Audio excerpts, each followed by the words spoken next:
আসসালামু আলাইকুম এভরিওয়ান, কেমন আছেন সবাই?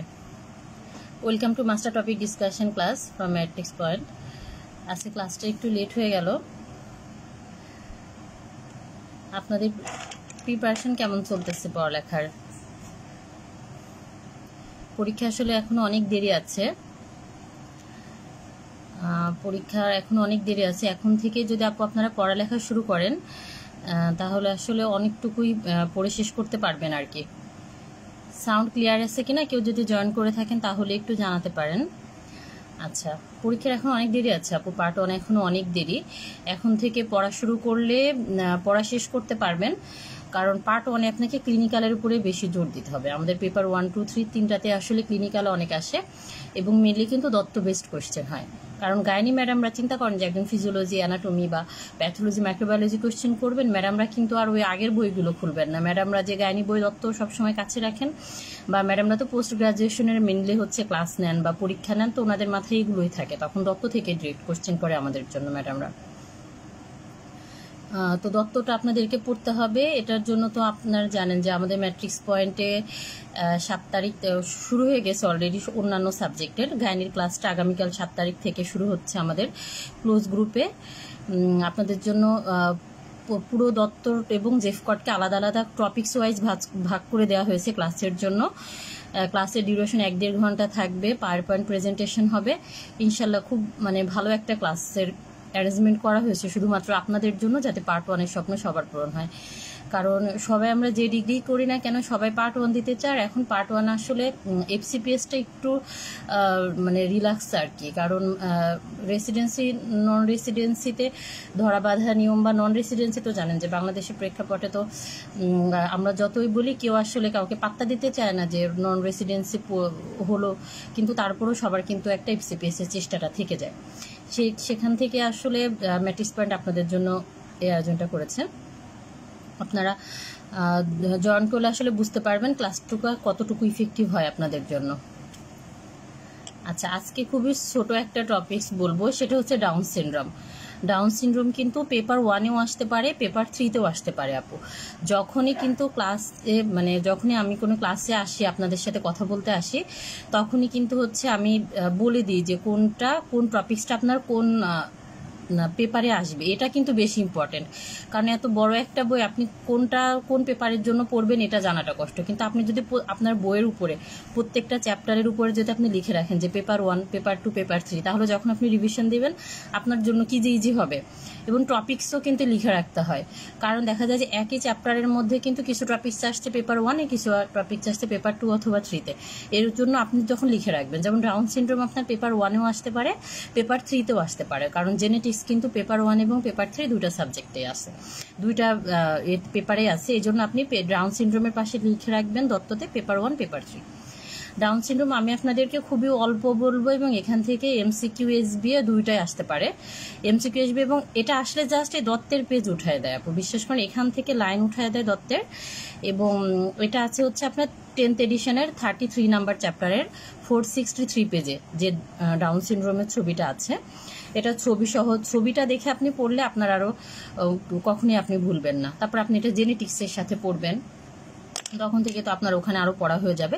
কিন্তু আপনাকে অবশ্যই দত্তের পড়াটা চোখ বুলিয়ে যেতে হবে, কারণ একটা কোশ্চেন আসছিল আপু ডাউন সিনড্রোম থেকে, যে হচ্ছে আপনার ডাউন সিনড্রোমের তো ফিচার আমরা অনেকগুলো পড়েছি, তার মধ্যে স্মল এয়ার যে 100% থাকে, এটা নিয়ে কিন্তু একবার পার্ট 1-এ কোশ্চেন আসছে, আপনার এসবি আসছে, তাও যে স্মল এয়ার 100% থাকে। এখানে অন্যান্যগুলো যেমন স্মল ক্রিজ থাকে হ্যান্ডে, সেটা কিন্তু 30% থাকে। আর আপনার স্মল এয়ারটা 100%, এটা কিন্তু একটা কোশ্চেন। তো এটা যদি আপনি বেসিকের বই পড়েন, বেসিকের যে শিট পড়বেন, বা বেসিক থেকে যখন জেনেটিক্স থেকে পড়বেন, তখন কিন্তু একটা স্পেসিফিক আপনি 100%টা পাবেন না স্মল এয়ারের কথা। বা আমরা অনেকেই কিন্তু সেই এমবিবিএস লাইফ থেকে যখন পড়ে আসছি, তখন কিন্তু এটাকেও খেয়াল করে পড়ি নাই যে স্মল এয়ার 100% থাকে, কিন্তু সেটা কিন্তু আমাদের দত্তে লিখেছে যে স্মল এয়ার 100%। ম্যাডামরা কিন্তু এই কোশ্চেনটাই পিক করেছে। তো আপনি দত্ত না পড়লে কিন্তু এই কোশ্চেনের আনসারটা করতে পারবেন না, কারণ আমরা যে এমবিবিএস লাইফ থেকে বলেন আর বেসিকের যে শিটগুলো পড়ি, সেখানে কিন্তু স্মল এয়ার যে 100% এই কথাটা কোথাও লেখা নাই। আমি যেগুলো শিট পড়েছি কোথাও দেখিনি, এটা শুধু দত্তেই আছে। আচ্ছা, এখন ডাউন সিনড্রোম কি? ডাউন সিনড্রোম তো একটা ক্রোমোজোমাল ডিসঅর্ডার। এটা কি সেক্স ক্রোমোজোমাল ডিসঅর্ডার নাকি অটোজোমাল? এটা হচ্ছে অটোজোমাল। আপনার সেক্স ক্রোমোজোম এবং অটোজোমাল ডিসঅর্ডার কিন্তু আলাদা করে জানতে হবে। পরীক্ষায় কিন্তু আপনাকে এভাবে আসবে যে অটোজোমাল ডিসঅর্ডার কোনটা, সেক্স ক্রোমোজোমাল ডিসঅর্ডার কোনটা। এইগুলো হচ্ছে আসলে না জানলে আনসার দেওয়াটা পরীক্ষার হলে আপনার অটোজোম, সেক্স ক্রোমোজোম সবই এক মনে হবে। আপনি এত টেনশনে থাকবেন, আপনার সিম্প্যাথেটিক অ্যাক্টিভিটি এত কাজ করবে, আপনি কোনো কিছু আলাদা করতে পারবেন। এই জন্য বারবার এগুলো পড়ে পড়ে আপনাকে প্র্যাকটিস করতে হবে। তো এটা হচ্ছে কিন্তু একটা ক্রোমোজোমাল ডিসঅর্ডার, এটা কিন্তু অটোজোমাল ডিসঅর্ডার। এটা আমরা জানি কত, ট্রাইজোমি 21। ট্রাইজোমি 21 ডাউন সিনড্রোম যেমন পড়বেন, এখন কিন্তু ট্রাইজোমি 13 এবং ট্রাইজোমি 18। যেমন 13 হচ্ছে আপনার প্যাটাউ সিনড্রোম আর ট্রাইজোমি 18 হচ্ছে আপনার এডওয়ার্ড সিনড্রোম। এই দুটাও কিন্তু অনেক ইম্পর্টেন্ট। এই দুইটা থেকে মিললে আসে আপনার যে রকার বটম ফিট থাকে আর হচ্ছে হার্টের অ্যানোমালি, যেমন Turner syndrome, Down syndrome, Edward syndrome, Patau syndrome. আপনার এগুলোর সবার হার্ট অ্যানোমালি আলাদা আলাদা করে পড়বেন, যাতে আপনি পরীক্ষা আসলে আলাদা করে এগুলো থেকে ইউজুয়ালি এসবি আসবে। তো আপনার 2 মার্ক এসবিতে, এটা আপনাকে জানতে হবে। আচ্ছা, এখন হচ্ছে ডাউন সিনড্রোমটা যে আমাদের হয়, এটা মেনলি হচ্ছে ক্রোমোজোমাল ডিসঅর্ডার। সেটা বললাম কোন ক্রোমোজোমে সমস্যা থাকে আপনার, এটা তো ট্রাইজোমি 21 আর 14 নাম্বার এবং 21 নাম্বার ক্রোমোজোমের মধ্যে যেটা সমস্যা থাকে, ট্রান্সলোকেশন হয়, সেটার কারণে হচ্ছে আপনার ডাউন সিনড্রোম হয়। আর ডাউন সিনড্রোম অনেকটা আমাদের ম্যাটার্নাল এজের সাথে ডিফারেন্স, যে মায়ের বয়স কম হলে কিন্তু অনেক কম হবে, কিন্তু মায়ের বয়স যখন 45 বছর হয়ে যাবে তখন কিন্তু প্রতি 25 জন বাচ্চার একজনের হচ্ছে আপনার ডাউন সিনড্রোম হবে। তার মানে কত রিস্ক বেড়ে গেছে ম্যাটার্নাল এজের সাথে। এটা হচ্ছে আপনার এটা একটা কোশ্চেন, এটা আপনারা দাগায় রাখবেন। দেন হচ্ছে ইনসিডেন্স কিভাবে, ইনসিডেন্স হচ্ছে 600 জনে একজনের হয় ডাউন সিনড্রোম, 600 জনে একজনের হয়। আর হচ্ছে advancing age of the mother, মানে মায়ের বয়স যত বেশি ডাউন সিনড্রোমের চান্স তত বেশি। আমরা তো বললাম যে 45 ইয়ার্স মায়ের এজ হলে 25 বছর 25 জনে একজন বাচ্চার হচ্ছে আপনার ডাউন সিনড্রোম হবে। আচ্ছা, এখন হচ্ছে এটা ডায়াগনস্টিক ফিচারগুলো যে আছে, ফিচারগুলো আপনার খুব ভালো করে পড়তে হবে। মানে আপনি পারলে প্রতিটা আলাদা আলাদা করে পড়তে হবে। যেমন হচ্ছে এক্সট্রা কার্ডিয়াকে কি থাকে, ক্রানিওফেশিয়াল অ্যাবনর্মালিটিস থাকে। ক্রানিওফেশিয়াল অ্যাবনর্মালিটিসটা কেমন, ক্রানিওফেশিয়াল মানে মাথা এবং মুখের মধ্যে কি কি অ্যাবনর্মালিটি থাকে সেটা আপনাকে জানতে হবে। এখন মাথার মুখের মধ্যে আমাদের কি অ্যাবনর্মালিটি থাকতে পারে, স্মল এয়ার বললাম 100%। এটাকে আপনারা হচ্ছে গোলাপি কালার দিয়ে দাগাবেন, কারণ আমরা কিন্তু হচ্ছে যে পার্ট 1-এর ক্লাস নেই, বই দাগায় দেই, সেখানে কিন্তু হচ্ছে আমরা পিডিএফ দিয়ে দিই মেন বইয়ের, আমরা দাগিয়ে গোলাপি দিয়ে হচ্ছে আমরা পিঙ্ক কালারটা দিয়ে এসবিএ দাগাই, ইয়েলো কালার দিয়ে এমসিকিউ, আর গ্রিন কালার দিয়ে নাইস্টোনো বা জানতে হবে এগুলো দাগাই দিই। তো স্মল এয়ার্স 100% থাকে, ব্রাকিকেফালি থাকে, তার হচ্ছে upwards and outwards slanting of the eyes and epicanthic fold. ওই যে চোখটা অনেকটা জাপানিজ চাইনিজদের মতো না, যে এখানে ফোল্ড থাকে আর কি, এপিক্যান্থিক ফোল্ড থাকে। আর আপনার short upper lip with small mouth and macroglossia. দেখেন আপার লিপটা ছোট, তার মুখটা ছোট, কিন্তু তার কি থাকতেছে, ম্যাক্রোগ্লোসিয়া, মানে জিভাটা কিন্তু আবার বড়। তো এইটা যদি আপনি মানে বাসা থেকে না পড়ে যান, পরীক্ষার হলে গিয়ে আপনি এটাকে আলাদা করতে পারবেন না। যে আপনার মনে হবে যে ওর মুখ ছোট, ওর হচ্ছে আপার লিপটা ছোট, তাহলে মনে হয় ওর ইয়াটাও ছোট, ওর হচ্ছে জিবাটাও ছোট হবে। আপনি কিন্তু মাইক্রোগ্লোসিয়াতে ট্রু দেখাই দিবেন, কিন্তু এটা হবে ম্যাক্রোগ্লোসিয়া, মানে ম্যাক্রোগ্লোসিয়াটা হচ্ছে ট্রু থাকবে এটার। এবং hands are short and broad with a single palmar crease. Single palmar ক্রিজটা পরীক্ষা অনেকবার আসছে, সিঙ্গেল পামার ক্রিজ থাকে হচ্ছে আপনার 30% ক্ষেত্রে। There is increased association অমফ্যালোসিল।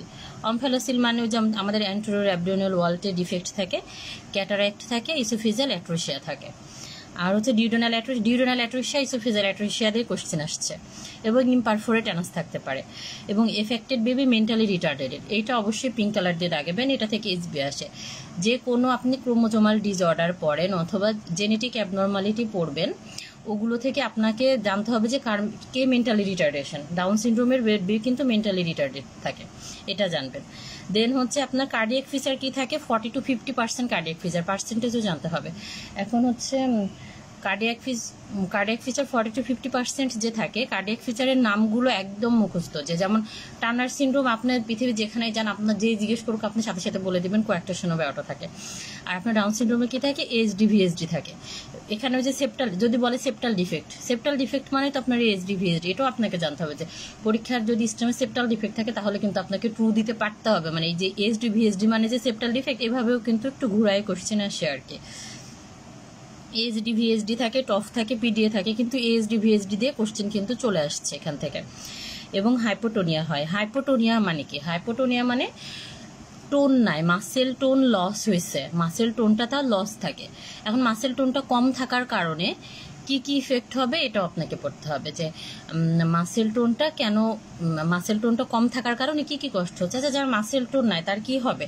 তার ব্রিদিং ডিফিকাল্টিজ হবে। মানে কি, ওর ডায়াফ্রাম তো ঠিক মতো কাজ করছে না, তাহলে ওর শ্বাস নিতে কষ্ট হয়।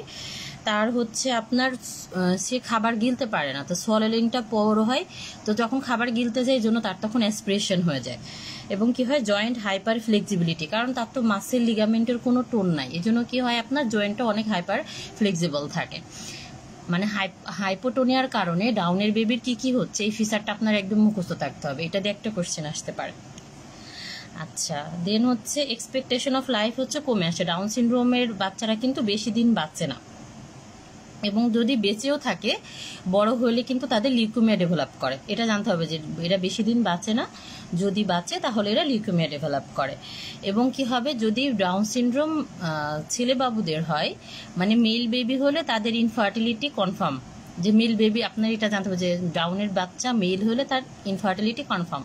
কিন্তু হচ্ছে যদি আপনার ফিমেল বেবি হয়, পিউবার্টি ডিলেড হতে পারে, অথবা ফার্টিলিটি মে বি পসিবল। এটা জানতে হবে যে ফার্টিলিটি কিন্তু তার কনফার্ম না, ফার্টিলিটি মে বি পসিবল হতে পারে আর কি।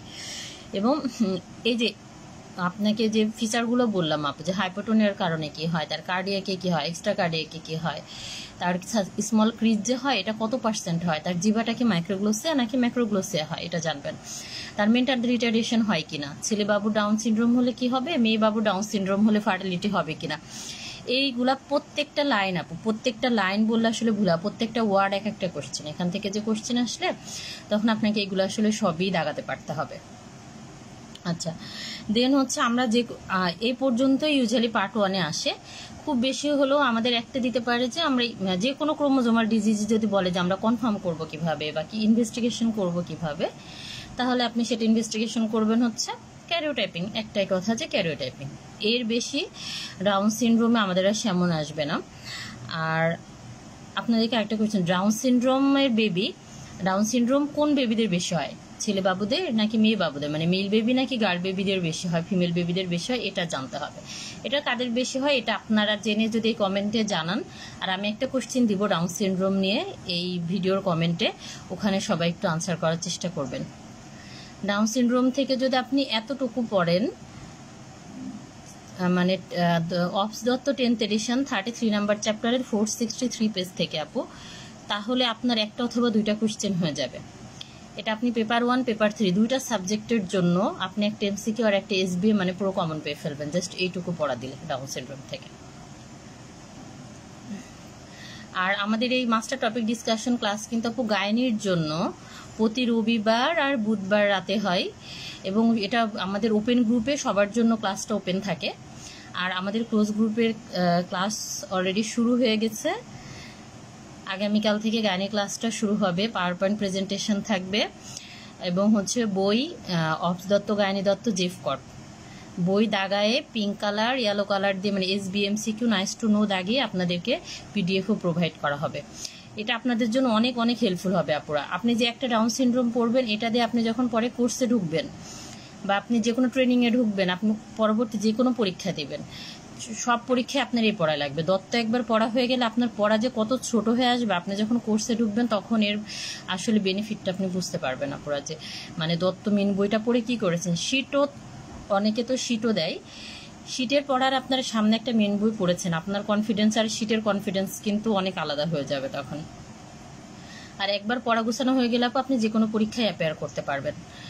আর আপুদের কথা বলি সবসময়, কারণ আপুরাই বেশি গাইনিতে, আর আপুদের জন্য তো জানি যে খুব কষ্ট পড়াটা, সংসার বাচ্চা সবকিছু মেনটেন করে পড়তে আপু, কিন্তু এইভাবে আমাদের পড়তে হবে। যাদের ছোট বাচ্চা ঘুমাইলেই পড়তে হবে আপু, বাচ্চা ঘুমাইলে নিজে ঘুমানো যাবে না, অথবা ফোন টেপা যাবে না। আপনার যাদের বাচ্চা আছে আমাদের, তাদের পড়ার হচ্ছে দুইটা টাইম, একটা হচ্ছে আপুরা বাচ্চা ঘুমাইলেই আপনাকে পড়ে ফেলতে হবে রাত, আর আপনার নিজের ঘুমটা কমাতে হবে অনেক। মনে করেন যে এই যে আপনি নেক্সট জানুয়ারিতে যদি এক্সাম দিতে চান, এই 5 মাস আপনি হচ্ছে অনেক কম ঘুমাবেন, আপনার চোখের নিচে অনেক কালি পড়ে যাবে। আপনি হচ্ছে জাস্ট রাতে পড়বেন, আর বাচ্চা যখন ঘুমাবে তখন পড়বেন। কারণ আপনার সংসার করতে হবে, বাচ্চা পালতে হবে, আপনার বাসায় গেস্ট আসবে, আপনাকে তাদেরকে রান্না করে খাওয়াতে হবে আর কি। সব কিছু মেনটেন করে পড়লেও আপু হবে, কিন্তু একটু কষ্ট হবে, আপনার শরীরের কষ্ট হবে, এটাই, আর কিছু না। কিন্তু দিন শেষে আমাদের সবারই একটা ডিগ্রি লাগে, এই জন্য আসলে এত পড়ালেখা করা। কিন্তু আমি তো বলি যে ডাক্তারদের আমাদের জীবন পড়ার জন্যই, আর কিছু না। বাচ্চাও পড়ে, আমরাও পড়ি, সবাই মিলে পড়তে থাকি আর কি। আচ্ছা, পুরা কোনো সমস্যা নাই, পড়তে থাকেন। কোনো কোশ্চেন থাকলে বা কোনো সমস্যা হলে অবশ্যই কমেন্ট সেকশনে জানাবেন। আর প্রতি রবিবার বুধবার আপনাদের জন্য ক্লাস ওপেন থাকে। সবাই পড়তে থাকেন, তাহলে ভালো থাকবেন। আল্লাহ হাফেজ, আসসালামু আলাইকুম।